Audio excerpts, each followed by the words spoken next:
Hello and welcome to today's session. I hope you're all doing amazingly well from whichever part of the world you are watching.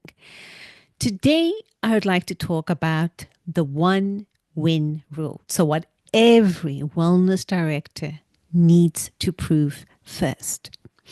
What I have noticed after being in this industry now for 2.5 decades is that we wellness people kind of have built this perception that if you want to have an impact, if you want to do wellness properly, it will be mutually exclusive to profitability and top line. So it's almost that if you're making an impact, if you're doing things properly, you will not be worrying about your top line or the bottom line.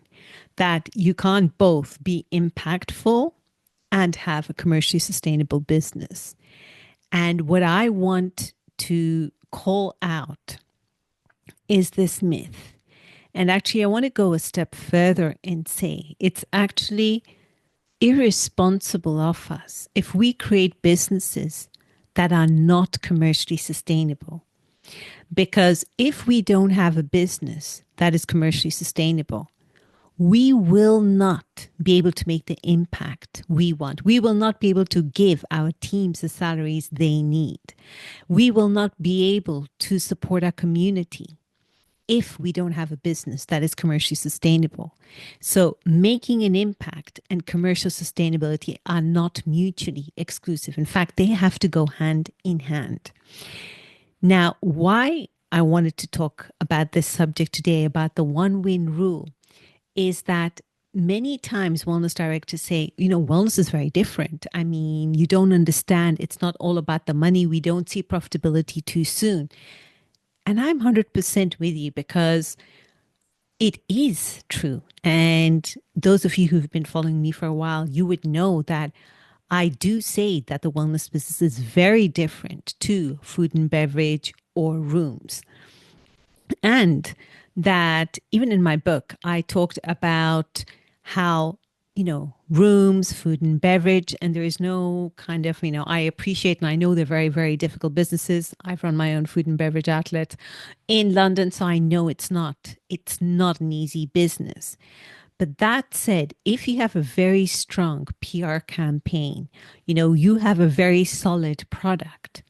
If you have promoted your F&B outlet, your hotel, given the destination, etc., assuming everything falls into place, you can very quickly start seeing income come through. You can see your top line and your bottom line. You can actually see the results. So you put X and you definitely get X or sometimes 2X. So I say they follow the business model of the bell curve. So in the beginning, you grow quite rapidly, but then there comes a point, let's say after 3 or 4 years, when you reach the so-called cruising speed, that there is a danger that if you don't maintain your market share, you start to taper and go down as competition gets tougher in the market. So it's not that it's an easier, more difficult business. It's just that it's a different business model and you see your results quicker. And I have always said that the wellness business follows the exponential growth model. And I say that because in my experience, having seen these big brands that I've worked for, specifically wellness related, the first 10 years to 2 decades were very, but very tough.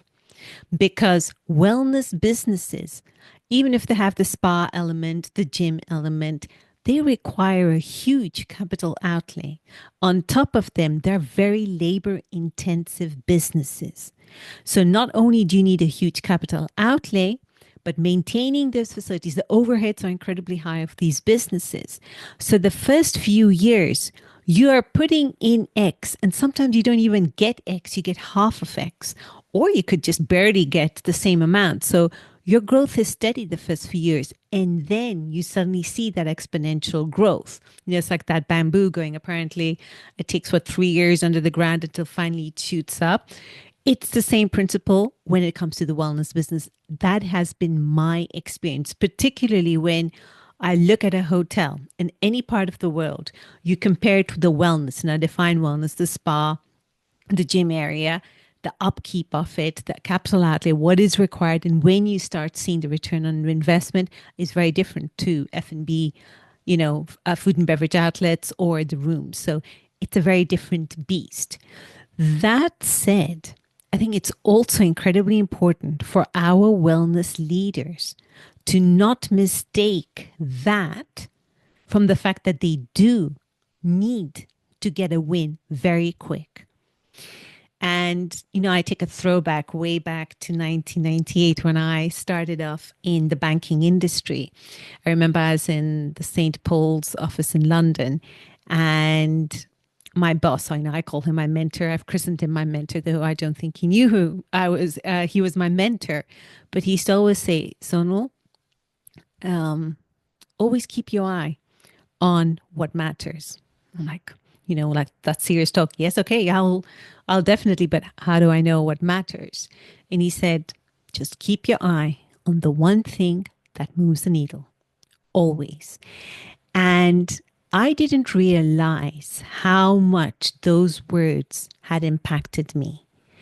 And for those of you who look at me, I know I inspire many of you, and you look up to the success that I've had. And I think the reason I've had so much success, I think one of the keys of my success has been my ability to keep my eye on what matters. So to keep my eye on the one thing that moves the needle. Then on top of that, I've worked very hard on my discipline. I've honed it, being very constant. I show up and I make sure that I see that one thing past the finish line. I don't care how long it takes. And that is why I think many of my projects have had so much success, and I've had the success that I have had in quite a difficult market. I mean, this last 4 or 5 years, wellness now is the cat's meow, and everyone is a wellness expert, even a longevity expert. But before that, the market was very different. And what helped me get the success I needed very soon in my career was my ability to get that first win. And I want to share it with you wellness leaders so you understand the importance of that first win. So this is what I normally see happens when a wellness director, you could call it spa manager, spa director, wellness director, when they start. The first thing they want to do, they come with several ideas. They want to do several things at the same time. And what ends up happening is that they overwhelm themselves, they burn out, and they don't see any results. And they repeat that same process from one hotel to another to another. And while I was preparing for today's session, I kind of neatly put it into the moment where, as wellness leaders, you don't need another product brand. You don't need to change your treatment menu. You don't need to get new treatment beds. Now, I am not saying that things can't be better. But what you need fundamentally when you start a new project is one strategic win. And that's the moment when everything changes. When your GM sees that win, your team feels that they're going in the right direction, that all the work they're doing matters. And when you can finally trust that you're not winging it, but you actually do know what you're doing. So it's not about doing more, it's about doing the right first thing. So getting your proof of concept in the market quick and getting a win. That is so incredibly important. And here is why many wellness leaders fail before they even start. You come in with the most critical eye possible. You see everything that isn't working. Trust me, been there, done that, got the t-shirt several times. You see what isn't working, what can be done better, that, oh my God, that brand, I should get the other brand and it'll be selling like hotcakes. I need to get all my therapists trained on all my treatments. I need to get everyone back. So There is so much that you discover that isn't working, that you take it all on at the same go, at the same time. Now, I'm not saying that you don't need to, that some of these areas do not need work. What I'm saying is sometimes you can just never achieve perfection. There will always be something that needs to be fixed, but just right now it can't be fixed. It's not important, it doesn't give you the results you want. So wellness leaders, when you start, you're so deeply passionate, you want to make a good impression, your intention is in the right place. But what you end up doing is you take on so much, then you get yourself overwhelmed. And when you're overwhelmed and you don't see the results, you get frustrated. You get frustrated on your team members. And then that frustration also goes off on the GMs and your director of sales and marketing and your director of finance, because of course they have invested in all this money that you have told them to invest. And they don't see the results as quickly as they need. So instead of trying to solve everything, just get that list of things. Look at your list, that huge long list, when you do that unintentional audit of everything that isn't working. Get that list and then look at it and see what is that one small thing, that one small domino that sets everything, the whole chain sequence. That is what you're looking for. And it's normally the small, tiny things that make a huge impact, because you cannot fix everything. That will never happen. But you can fix one important thing that makes a huge difference. And you need to do that very, very quick. That first win is so important. Now, I call this the psychology of the first win.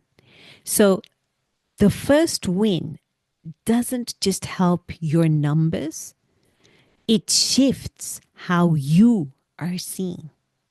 So from your GM's perspective, he will think, wow, this person, or she will think, they've got this.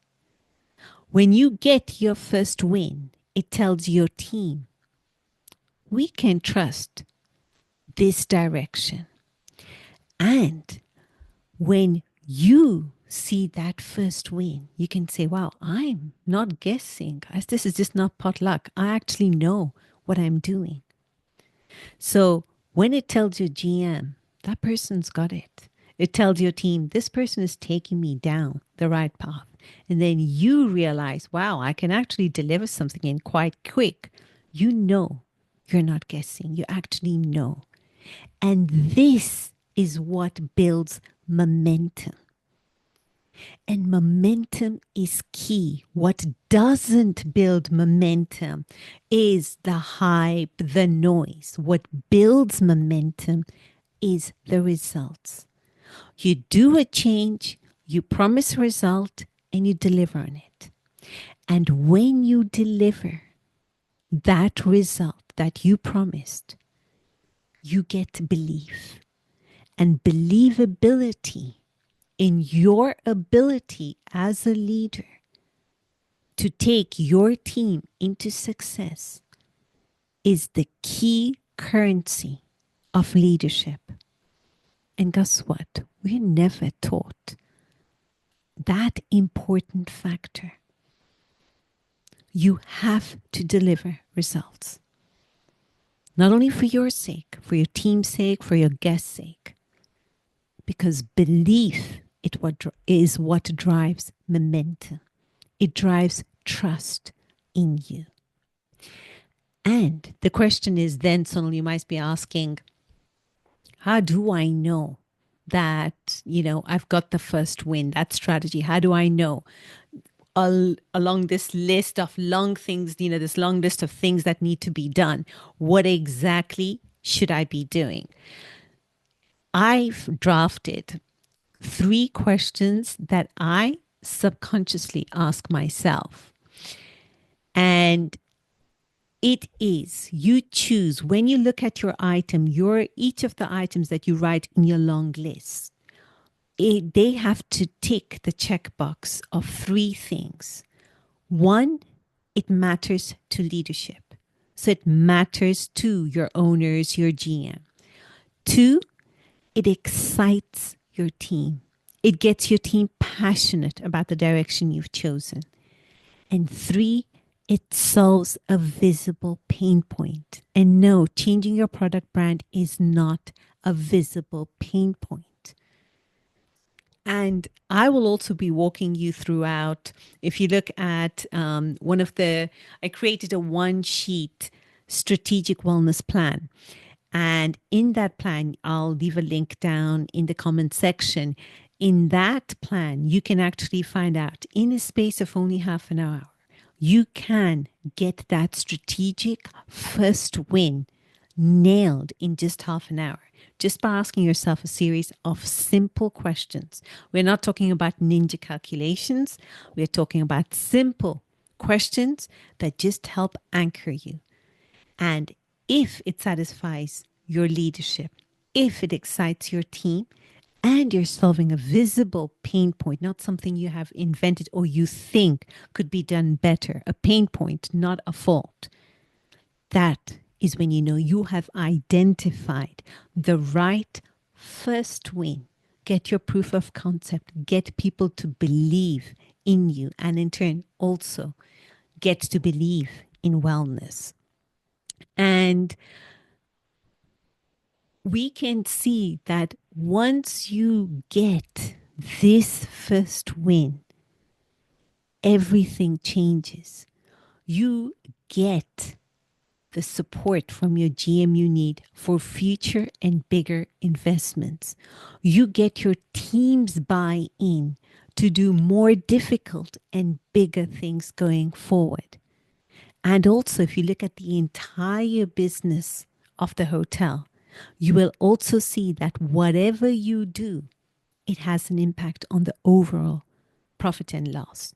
So, every wellness director out there, your job as soon as you enter is to get that first win and get it quick. Because once you get that belief in your ability and thus in wellness to deliver results, that is when things change. That is why food and beverage, that is why rooms get the budget that you never ever get approved. It's because they are sitting on a mountain of evidence from previous properties, their properties. They're sitting on a mountain of that evidence. And they have seen what works. The problem is wellness. We just have not had the time or the opportunity in such a short space of time to actually prove. We don't have that mountain. We have a little molehill right now. And what is working in our favor is that right now, wellness is the cat's meow. Everyone wants a stake in wellness and longevity. But trust me, that bubble will burst one day if we are not capable of creating businesses that are commercially sustainable. So, whatever you do when you first start, every wellness director has to get a first win. And this is what I do in the Wellness Asset Academy. With the one thing hack, I get you to focus on the one thing that is going to move the needle. And that varies from property to property. Because once you've become good at identifying what is that one thing and actually delivering on it, it's a skill you can hone. Rinse and repeat each time. And I think that has been one of the keys to my success. My ability to identify the one thing that moves the needle and my ability to just shut off everything else and focus on the one thing and do it so incredibly well and see it past the finish line, come what may. That has been that gift. And this is where us wellness leaders cannot think that making an impact and doing wellness properly is mutually exclusive to commercial sustainability. You cannot make a lasting impact if you do not have a commercially sustainable business. And there is no way you can have a commercially sustainable business if you're digging a hole before you even start. It just doesn't work like that. All great businesses are built on get your proof of concept first and then jump in further. And as a wellness leader, that's your role also. Okay, my wellness leader friends, I hope you found that useful. And as usual, you're seeing the smoke from my incense stick pass by the screen. But on that note, I wish you all a beautiful day ahead. Take care now.